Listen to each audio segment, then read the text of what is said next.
Hello, everybody. Welcome back to the B-Movie Brothers with your hosts, Chris Gear and Brendan Gear. Today, we're going to be talking about and reviewing Mulholland Falls. So it's been a little bit of a hassle trying to get this set up. We're working with the 2-camera setup now, so bear with us. We're learning as we go, but we also get the merch. Check out the T-shirts. Yeah, we got the merchandise. So hell yeah. Gonna be maybe selling some. So stay tuned. But yeah, so let's get started. So talking about Mulholland Falls. So Mulholland Falls is a detective movie about a crew of 4 detectives. Yeah. It's set in like the 50s, right? I think so. Yeah. Yeah. Post World War II. Yeah, post World War II, LA. the atomic era. Yeah. They're detective and they're working on this case of a girl who was murdered. Yeah.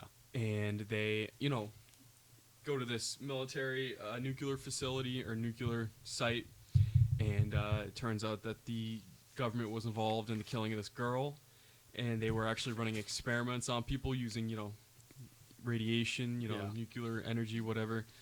And then it ends with one of the detectives getting shot, Chaz Palminteri. Yeah. What a legend. Oh, Legend.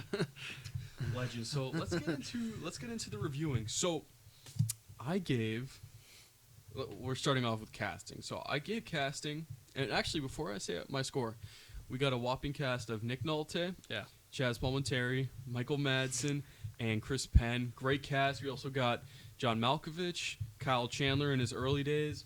We have Dan Baldwin. Rob Lowe too, right? Rob Lowe. Yeah. No, is he in it? Yes. Yeah. He's at the very beginning. Yes. He gets slapped. He gets punched up. Yes. Rob. Yes. Rob Lowe's in it. So honestly, great crew of people. Great Yeah. cast. I'm trying to think of who else was in it. There's definitely some guys I recognize, but I couldn't remember the name. Yeah. But yeah, I mean, great cast. So I gave casting a 0.6 because, hear me out, the casting in this movie was phenomenal, but I just don't think that... I think they are extremely underutilized. Like, for example, Nick Nolte, he was good in the detective role. Michael Madsen, good as well. Chaz Palminteri, definitely. Chris Penn, definitely, honestly, didn't add too much to that detective kind of style, but he did good at the kind of, at the beginning when they're throwing the guy off of Mulholland Falls. Yeah. This is it. Yeah, this is it. This is what? Now, this is Mulholland Falls, Jack. Mulholland Falls? It's kind of like Niagara Falls. Come on, there ain't no falls in L.A.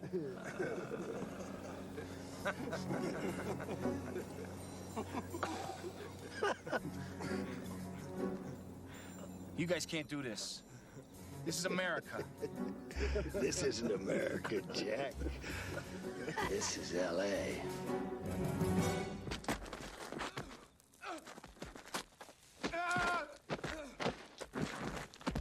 He does Yeah. good at kind of being that brutish, like, hey, we're gonna throw you off this Yeah, cliff. yeah. Kind of guy. But when it comes to Yeah. being a detective, I don't see it. And then John Malkovich did great. I think a lot of what he was saying was bland.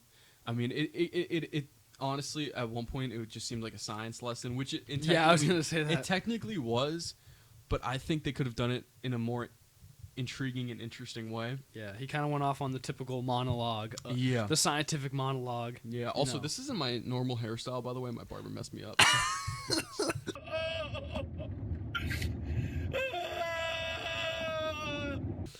So, you're gonna be seeing this for a little bit, but so I think they were underutilized. I think Chaz Palminteri did a great job being the wacky partner. Nick Nolte did a Yeah. good job of being that stern Yeah. detective. Michael Madsen didn't have a huge role in the movie. No. He was one of the detectives, but didn't have a huge role. And then Chris Penn obviously didn't have a huge role either. But so I give it a 0.6. I feel like that's fair because they definitely could have utilized their cast a little bit better. I mean, like John Malkovich definitely seems like a kind of guy that would be a scientist. or a nuclear physicist. Like he's been in other movies where I'm he's pretty been, sure he was an army. Wasn't he a general? I thought. Yeah, well, general yeah. rather. Yeah, so he can definitely fit that role. I just think like they didn't do a great job utilizing his character, and they didn't give him great lines. Yeah. But yeah, I mean, so a 0.6 is where I'm sitting. I feel like it's fair.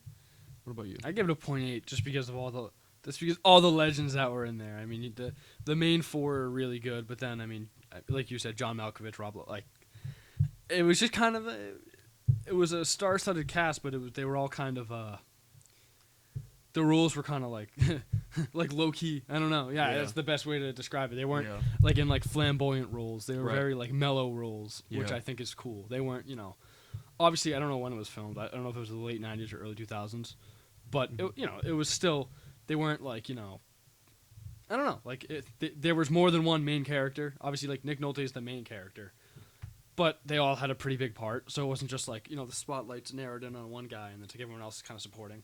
I think all the good actors in it played their part really well. So, yeah, I gotta disagree. Yeah, I don't know. I don't know. I don't know. I mean, I'm not saying they didn't play their roles well, but I'm saying they could have done more, especially with the casting. They could have done a lot more with such a. Obviously, this was made a little before everyone kind of exactly, popped off yeah. because it was it made before? No, it was made after Reservoir Dogs. So Michael Madsen and Chris Penn were. I mean, they were kind of in there riding the wave of that. Yeah. Chess Momentary made a Bronx Tale before, I think. Yeah. Because that was made in 1990, right? Yeah, this was shot in 96, I think. Yeah, so... I think. Yeah, so he was after that. Nick Nolte, what was he in? I don't know. He was in a bunch of stuff. I can't remember, though. So, I mean, like, it was... For some of these guys, like Kyle Chandler, the guy right behind me, by the way, if you don't know who he looks like, or what he looks like.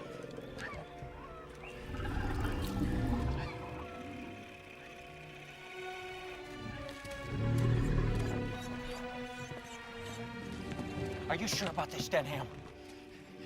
Don't we have a stand-in for this type of thing? I need you in the shot or people will say they're fake. Well, nobody's gonna think these are fake.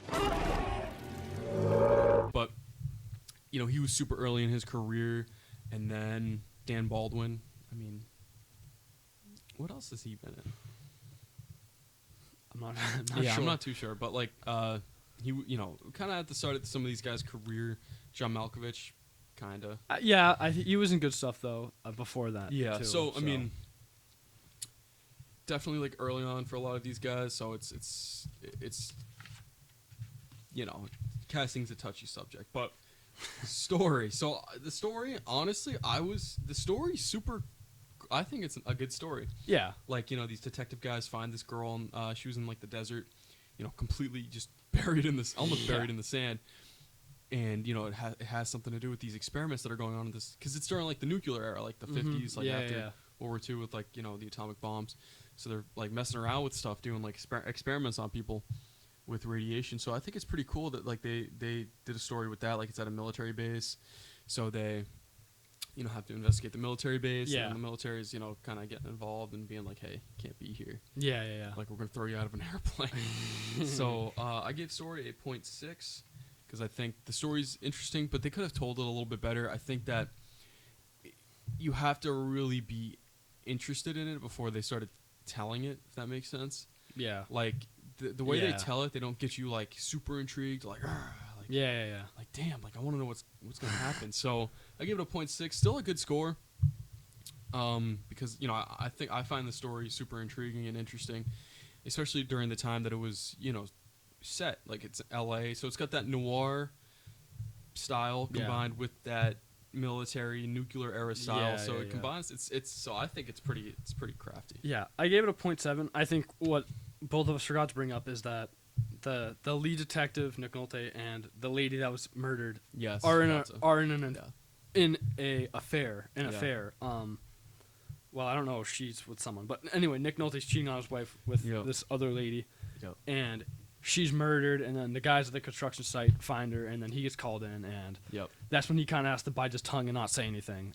Eventually, people find out later on in the story, but at the very beginning, he finds out, and he's kind of like, taken aback, but he can't really say anything. and that's pretty much what the story's built on. He's trying to, so he's an LA cop, and then obviously the military is the military. So the military's trying to blackmail him, but he's also trying to blackmail the military because the lady that got murdered also had footage of like nuclear testing going on. Like, you know, when she goes into the ward, there's like a ward, or no, Nick Nolte breaks into like a treatment ward that's not private property, classified or whatever, top secret or whatever they said, I don't know. And it's all like people that were exposed to radiation. Yeah. So she took a video of that, so they kind of like swap films later on in the story. And also the story bounces around a little too much.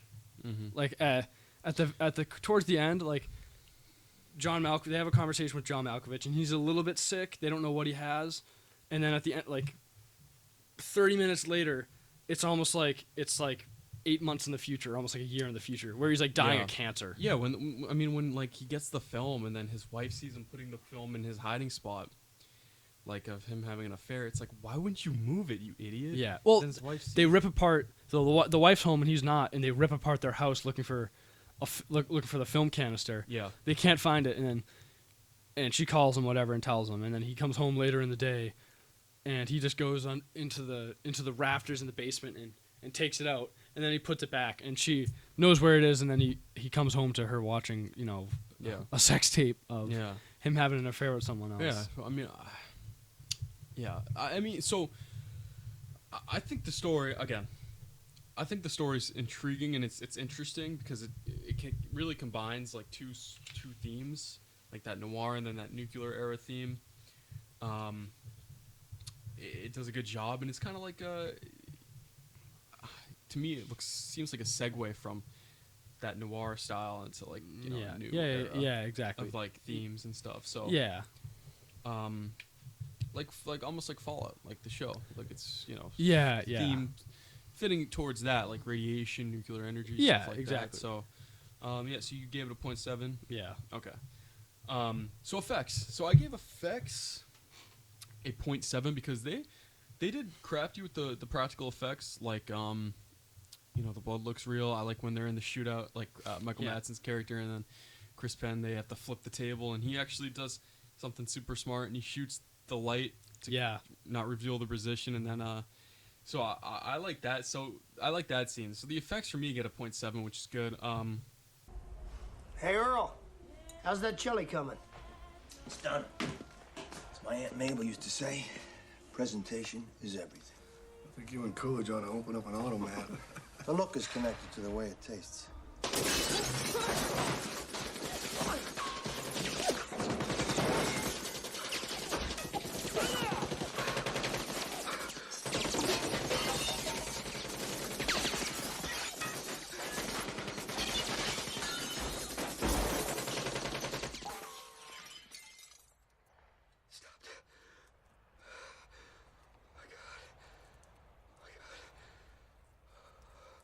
Yeah, the guns looked real. I mean, it was, no complaints on the effects for me. I gave it a 0.8, and I was gonna bring up the same thing. During Chad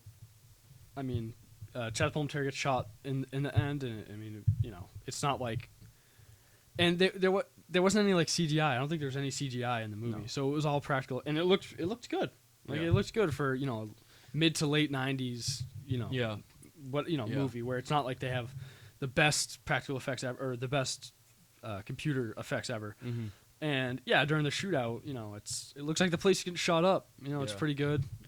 Like you said, he knocks out the light, which is a good idea. Yeah. And an interesting part that you rarely see in movies, whenever they're like shooting and they run out of ammo, or whatever, they actually reload. Like in the shootout, they hide behind a table. Right.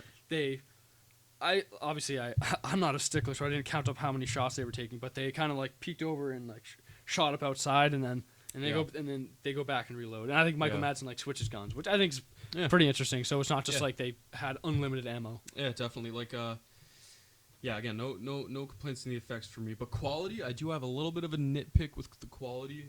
But what'd you give quality?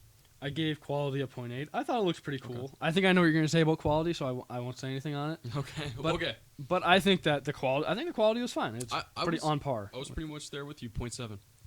I gave it a 0.7 because I think, honestly, for the time it was made, there were better cameras out there you could have used. Like, I don't know what camera they shot it with, but I feel like, and I don't know if it was honestly part of their plan to make the camera look slightly worse, to make it, or whatever filter they may have used to make it look like it was, more like the 50s. So I didn't knock it too much for that reason.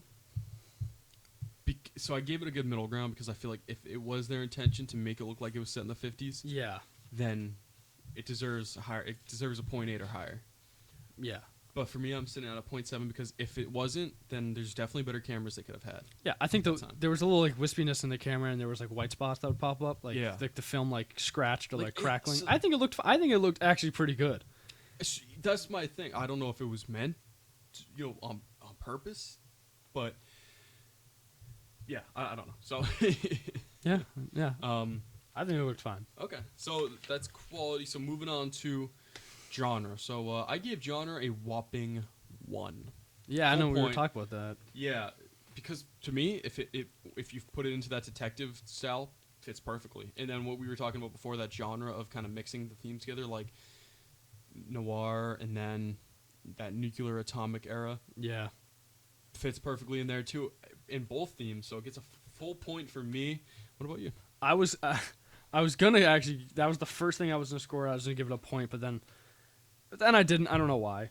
But I gave it a 0.7 because I think I think it fits. I probably could have given it, or probably should have given it a higher score, but it fits really well into all the characters that, or all the what do you call it? All the Themes? Yeah, it fits well Yeah. into everything. It fits well into all the genres. It's Yeah. trying to poke at. Yeah.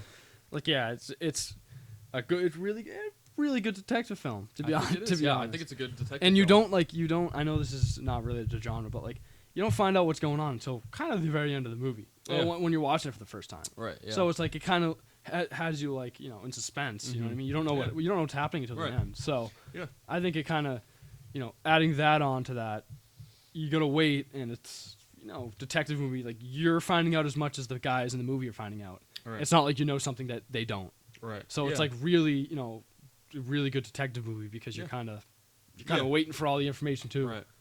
Yeah. No, definitely. I think it's a great detective movie and a great, again, in Like the that- post World War II yeah, kind of. I think it fits great into the both genres. So, yeah. What about setting? What'd you give setting? I probably could have went a little higher. I gave it a 0.5. I mean, it's kind of set in L.A. and I don't know. I don't know if the nuclear site stuff is supposed to be in Nevada because obviously a lot of stuff went on there and it's right next door pretty much.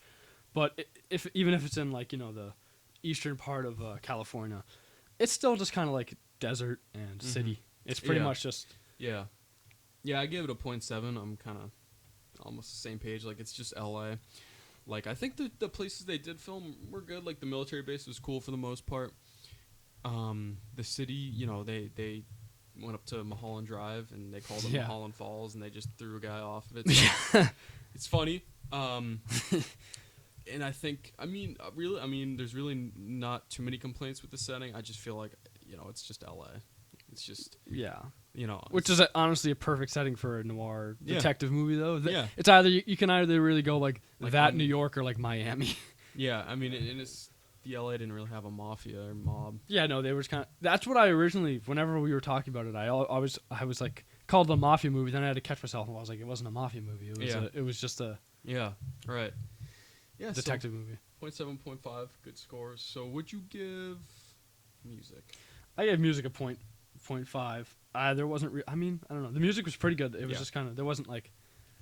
There wasn't much to it. Yeah. There wasn't like a opening score or like it wasn't a lot of music. It was just Yeah. kind of Yeah. during like action Yeah. and stuff like that. So Yeah, I give music a 0.6 because same thing pretty much.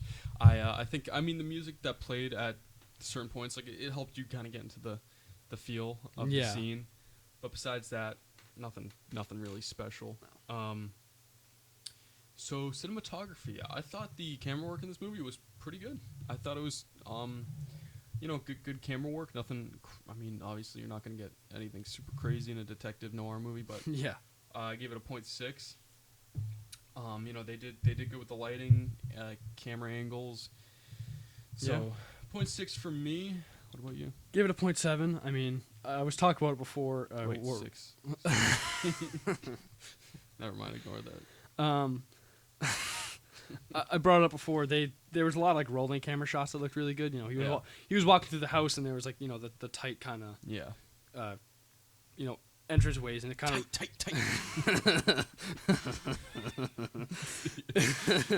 and it rolls in behind him really well. And while they're driving the cameras. When they're driving, it looks good. Yeah, when they're driving, it looks good. Like they follow. It's not bouncing all over the place. Yes, I don't think it was. It didn't even look like a green screen either when they were driving. No, I think they were actually driving. Yeah, I mean, did they have green screens back? I don't think so. I don't think so. So yeah, it looked good. Yeah, so the camera work definitely. So you gave it a what? 0.5? 0.7. 0.7. Okay. So, 0.6, 0.7, good score. So. Script. So I gave script a 0.6 because, like we talked about before, I think that the script honestly was pretty basic, and I don't think the actors really went above and beyond to kind of improvise and get creative with their lines. Not saying it's like a bad script. It's kind of what you'd expect though. So, definitely 0.6 for me. Again, not bad, but definitely not the greatest. And the actors didn't really use it, or they didn't. You could tell that it didn't evolve as the movie was being filmed. It kind of just stayed static. So yeah, I gave it a 0.7. I mean, not much to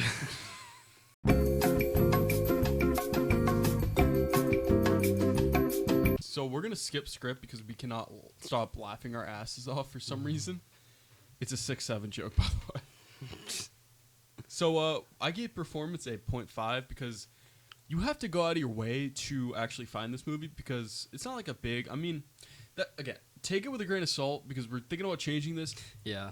And we'll honestly leave it up to you guys because we were talking about doing originality for one of the criteria, which honestly seems fair to me because it's an original story. It's an original movie, so it would score highly. Yeah. High than a 0.5. And it's not like originality kind of double dips in any of the things. Yeah, no, it's not like it doesn't double dip or anything. It's not like it doesn't double dip in story or anything. It's I mean, I guess genre, but I mean, I guess not really. I guess it would kind of double dip in story, but at the same time, it's if the story is something different. Yeah, exactly. Because originality is how original the story is. Yeah, exactly. If it's a sequel or a remake, like like King Kong. King Kong 2005, which we will talk about. But so I gave it a 0.5 because you have to go out of your way to find this movie and watch it. So, would you give it? I gave it the same thing, 0.5, just because pretty much the same reason. Yeah, you gotta. I mean. I don't know how we found it. We just kind of were looking up movies and found it. So it's not like we. I know. It's not like we heard about it. We just kind of. I mean, granted, it is older, so that's naturally going to happen with older movies. You got to look for them a little bit more. Right. But I mean, it's just kind of a, mid movie that we kind of had to search for a little bit. Yeah. So 0.5. So when we tally it up, my final score is a 6.6. A 6.6. Final score. 6.8 because I can't. Yeah, so his all right. No, so are at the top. I gave it a 6.6. I gave it a 6.8. 6.8. So yeah, let us know what you guys thought about the movie. Let us know how you guys would score it based on our criteria in the comments below. Give us some movie recommendations. Any movie, no movie will get by us. So let us know what we should review in the comments below, and we will catch you guys in the next episode. Bye.